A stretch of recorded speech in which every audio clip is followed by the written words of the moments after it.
The opium poppy, scientifically known as, has a rich and complex history that stretches back thousands of years. The plant is believed to have originated in the Mediterranean region, with evidence of its cultivation dating back to around 3400 BCE in ancient Mesopotamia.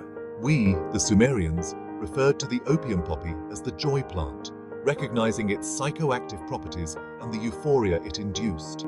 The ancient Egyptians also valued opium, using it in various medicinal concoctions and as a pain reliever.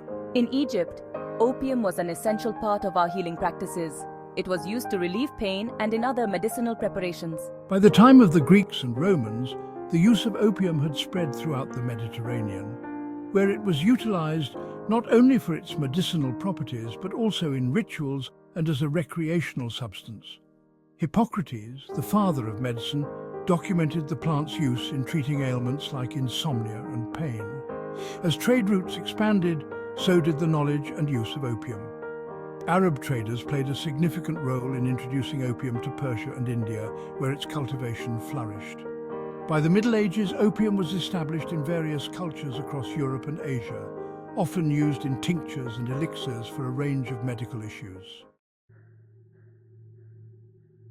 The opium poppy's journey took a significant turn in the 17th century, when the British East India Company began to cultivate opium in India and export it to China. As British traders, we saw an opportunity to balance our trade deficits caused by the high demand for Chinese tea, silk and porcelain by exporting opium to China. The Chinese had a long-standing tradition of opium use, primarily for medicinal purposes, but the opium trade exploded in the 19th century as British merchants sought to balance trade deficits caused by high demand for Chinese tea, silk and porcelain. Initially, we sold opium for recreational use, and it quickly became popular among Chinese elites and the general populace. This newfound demand led to widespread addiction, which had devastating effects on Chinese society, including increased crime, family breakdown, and economic decline. The Qing dynasty recognized the negative impact of opium and attempted to curb its use by banning imports and imposing stricter regulations. In response to these measures, British traders continued to smuggle opium into China, leading to tensions that erupted into the First Opium War from 1839 to 1842. The conflict culminated in a decisive British victory, resulting in the Treaty of Nanking, which forced China to cede Hong Kong to Britain and opened several ports to British trade, effectively legalizing the opium trade. The influx of opium had profound consequences for China. The social fabric of society was torn apart as addiction spread, leading to widespread health crises and a drain on the economy. The Qing dynasty's inability to control the opium crisis significantly weakened its authority and contributed to social unrest.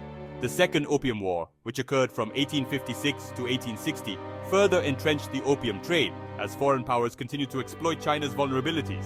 The subsequent Opium Wars and the unequal treaties that followed marked a period of humiliation for China and sowed the seeds of discontent that would contribute to revolutionary movements in the early 20th century.